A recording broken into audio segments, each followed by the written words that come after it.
Avec leurs projets d'éoliennes, les SIG jouent les filles de l'air.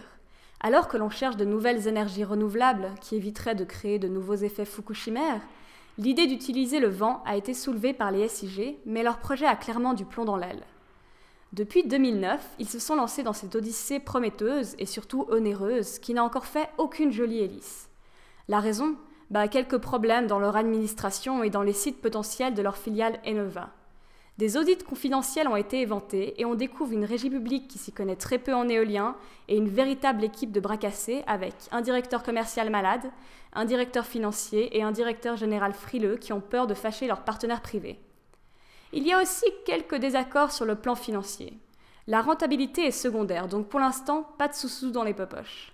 De plus, Enova utilise son argent avec un sens commun absolument incroyable.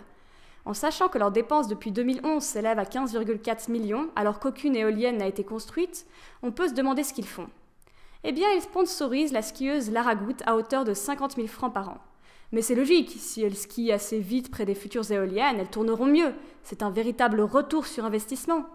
Sinon, ils paient l'entier du loyer de Reinvest Chiasso, lâchent 58 000 pour un stand dans un salon et paient le leasing de 2 actionnaires tessinois qui revient à 23 000 par an.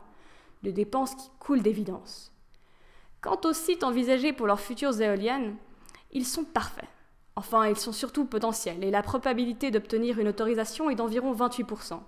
Mais une fois acquis, Enova aura le vent en poupe. Enfin, une petite brise en poupe, puisqu'après quelques vérifications de consultants en énergie renouvelable, on voit qu'ils ont fait quelques petites erreurs de calcul qui défèrent leurs estimations jusqu'à 36%. Maintenant qu'on sait que des gens aussi compétents s'occupent de l'avenir de notre planète, on peut enfin respirer.